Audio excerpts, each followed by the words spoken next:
Welcome back to Math 208. Today we're going to be using pattern blocks to work with fractions, just another way we can use some manipulatives to help the basic understanding to fractions. We're also going to be talking about converting fractions to decimals and percentages. So this worksheet is in your resource folder I've shared with you online, and we're going to go through some of this, and some of it will be your homework. So for number one, it says how many of these triangles are in one of those parallelograms. Now, these pattern blocks are pretty basic kits you can buy anywhere, like on Amazon, or maybe if you've got a local teaching resource school that you go to, you can buy them there. And so if you do teach one day, you can use these manipulatives in your own classroom, not just for fractions, but for other things. If it's just for this class, or if you don't have, the funding for it, there are free online tools that you can use, like this one right here. This is from coolmathforkids.com. That's the number 4 in there, and I'll post this link into our resource folder as well. So you can't see it because it's cut off by the recording here, but up at the top you have different shapes that usually come in a pack of those pattern blocks. And so I've dragged down one of the parallelograms, and then we can drag down 2 of the triangles, because I believe 2 fit in there, and we can try it out. So if you've got the physical ones, you can actually stack them up and see. And if you got the digital ones, you can move them around like this. And on this page, you can even change the color of them over here on the left, which is pretty cool. And so we can see that our answer here is going to be 2. So we can answer that with a 2. Then it asks you here for how many are in that trapezoid. Do we have a trapezoid option? Let's look. We do. And so you can see that the trapezoid is made up of, should be 3 of these.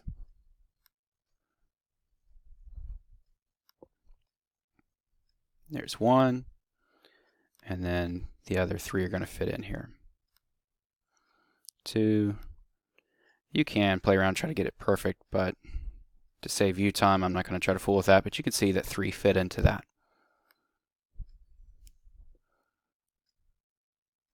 And you can continue this on. For the next one, how many trapezoids fit into a hexagon? We're going to say 2. How many triangles are in the hexagon? We can say 6, and you can use your manipulatives to check these out. Now this one might be a little bit more difficult. It's how many of these parallelograms are in the hexagon.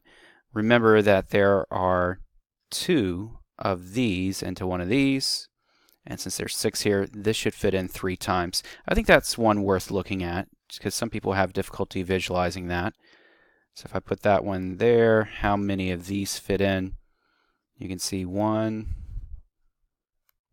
Turn this, turn it around. Right in there is going to be 2, and then you can see your third one's going to fit right here. You just got to spin it around. Keeps doing that. There we go. And like I said, I'm not going to try to get it perfect just to save us all time. So you can see that 3 will fit into that. So how many, and this one's tricky too, how many of these will fit into one of these parallelograms, fit into the trapezoid? Let's look at that one.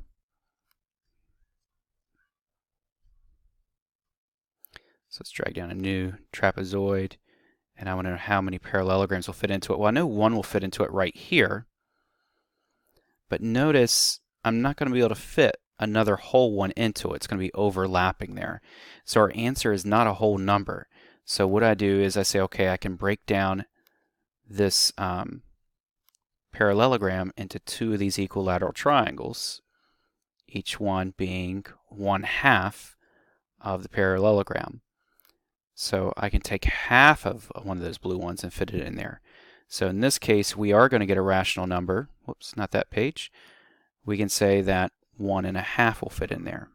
1/2 or 1.5, however you want to put it. You could also write it as 3/2 if you want to. All right, the next section of this works on defining what a whole is, so we can define a fraction. So if this shape right here, the hexagon, is one whole, then how much is one of the triangles? Now we said above that 6 of these will fit into it. If you fit them in like this right here, so this is 1/6. If we redefine a whole as a trapezoid, or notice this trapezoid is half of the hexagon. If this trapezoid is a whole, then we can fit 3 of these triangles into it, so it's 1/3. Once again, if the hexagon is one whole, then this is 1/2. And if this trapezoid is one whole, then remember, now look at this one. This is a little bit different here. Let's go back to our screen and see how that plays out, our manipulatives here. We're basically saying, how much is this blue one worth? Well, let's look back here. Let's see. If we were to divide this up like this, there are 1, 2, 3 pieces into it, and we've got 2 of those pieces. So out of 3 pieces, we're basically shading in 2 out of the 3. So this is going to be 2/3. How about I write that in a darker color? 2/3.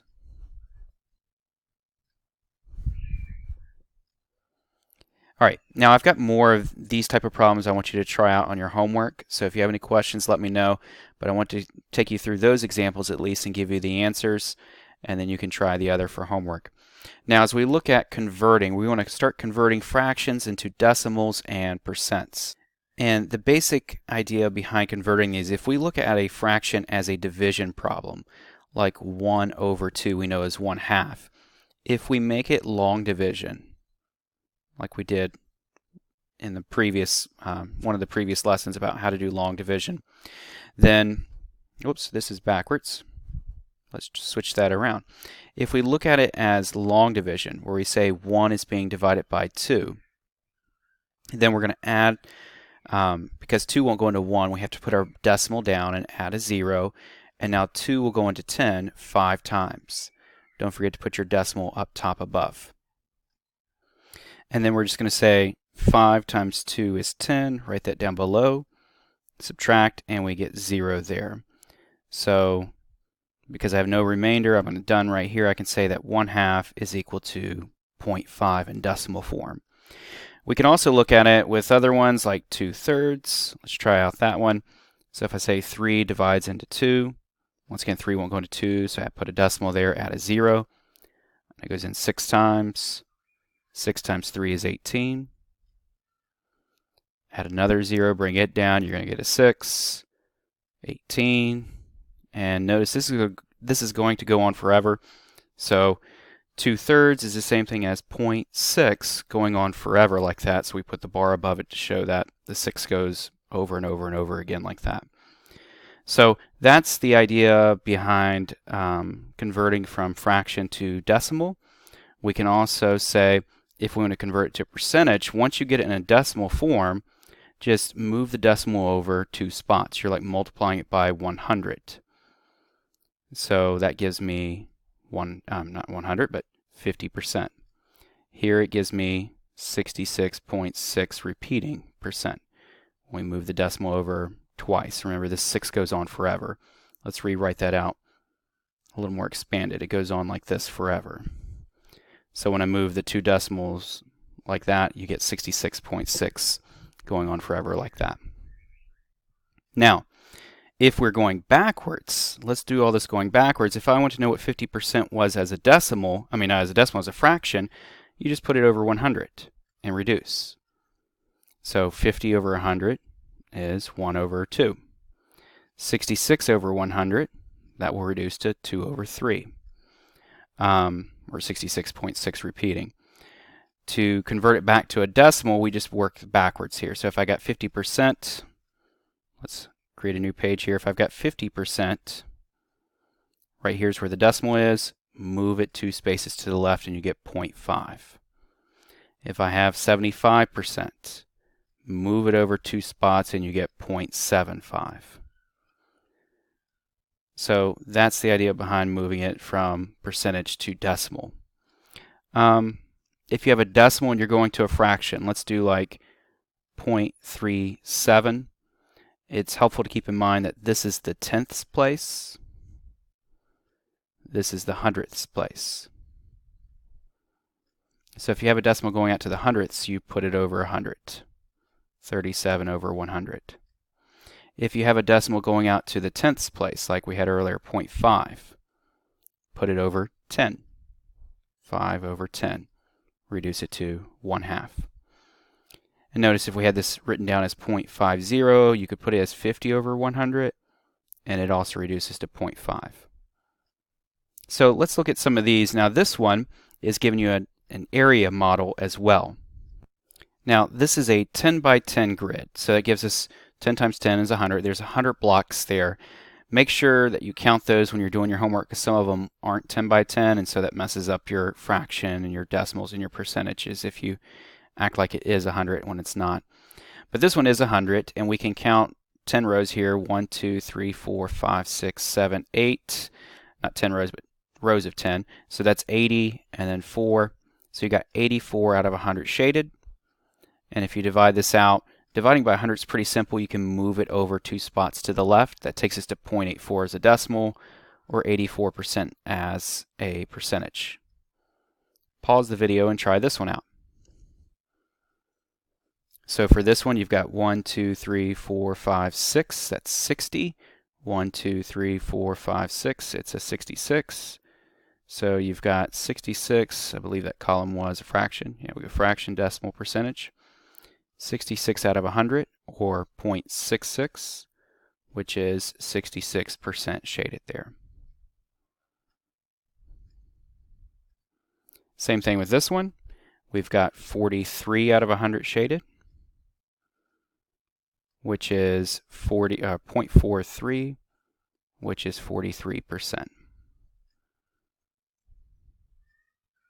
This one's 28 out of 100, or 0.28, which is 28%.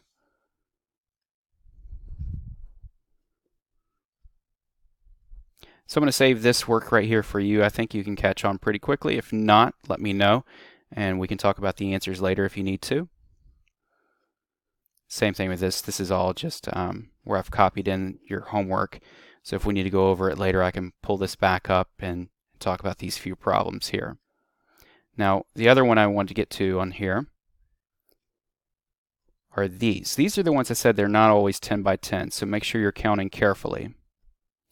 So for this first one, it is 10 wide, but it's only 8 tall. So our fraction is going to be out of 80.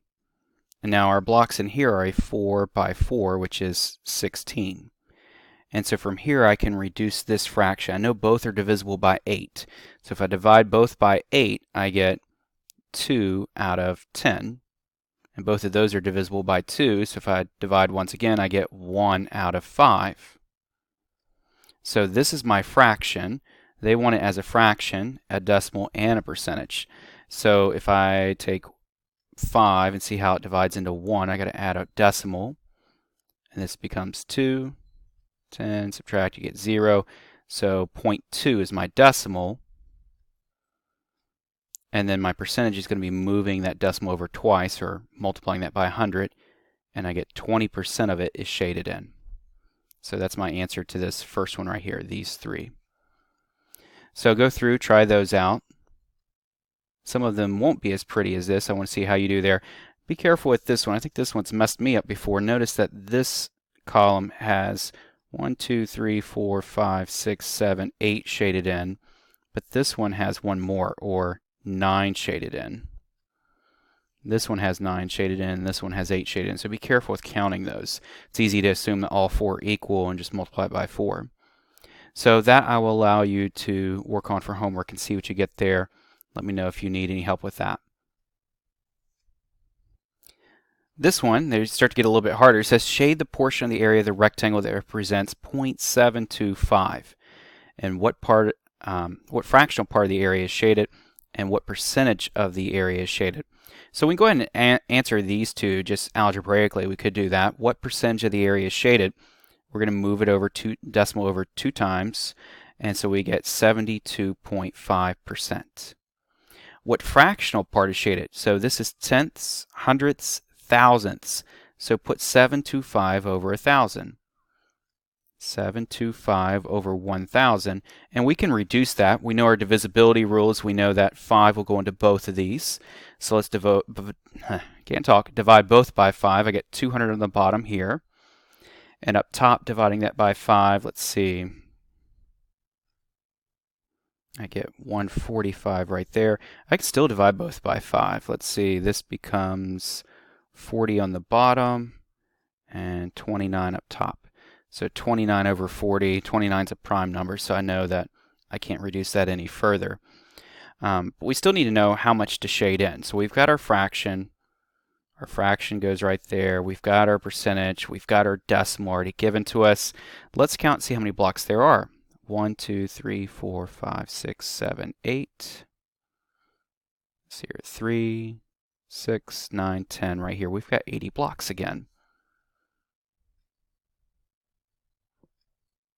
Now, if you have a calculator, you could just say, what's 0.725 times 80? But the more you work with fractions, the easier you'll see that fractions are, the easier you'll see that fractions make things. So let's take this fraction, 29 over 40, and times it by 80. And making 80 a fraction, it goes over 1. And so you can see here that we can take 80 and 40, both have a 40 in common. 80 divided by 40 is 2, and 40 divided by 40 is 1. So when we multiply, we just get 2 times 29, which is going to be 58.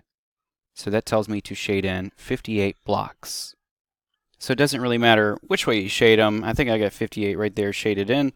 And then that equals our 0.725 there. So try that out for the rest of these. Like I said, some of them might be a little bit more difficult, but you let me know your struggles and we can talk about it.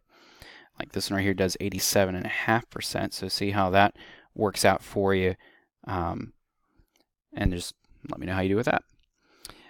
Lastly here, we're going to talk about clock fractions. I think it's a great way to give students another look at how we can talk about fractions and even emphasize analog clocks, which is always a good thing, right? And so here all we're doing is saying what fraction of the clock has this hand move through when it moves from the 12 to the 1. So we know that there are 12 divisions to the clock, so this is moving through 1/12 of the clock. I'm still trying to write in my shaded block there. 1/12. Here's 2/12, or we can say 2/12 will reduce to 1/6. And so go through, try those out. I'll share the answers with you later on. But like I said, it's a good way for students to use fractions or think about fractions to help ease out some problems. I'm going to share with you some videos of an elementary school teacher who uses clock fractions to teach fractions. And I think it's a great dialogue he has with his students, with questioning and answering and probing their thinking, much better than just showing them an algorithm of how to work fractions, giving them worksheets to do on it. But look at the dialogue there. We can't have this dialogue in class because we're not face-to-face. But if you're ever, just watch the first couple minutes of it. You don't have to watch all of it. If you're really interested in teaching math, though, one day, if you're an elementary school teacher or a mathematics teacher, watch his videos. I've got a couple I'll post, one on just fractions and then one on clock fractions. And, like I said, not a required viewing, but I think you'll benefit from it if you do plan on teaching one day. Or if you just want to see, if you're just curious, you can watch those. Okay? That's all I have for you today. It's a short video, but you do have a little bit of homework. I know it's going to take some time to do it. I want you to struggle through it some, though. I don't want you just watching me do it for you. So you struggle through it a little bit, and I think you'll learn more about percentages, decimals, and fractions. And I'll be happy to answer any questions you have on the problems I'm giving you. All right? Thanks for watching, and once again, I hope you're having a good day.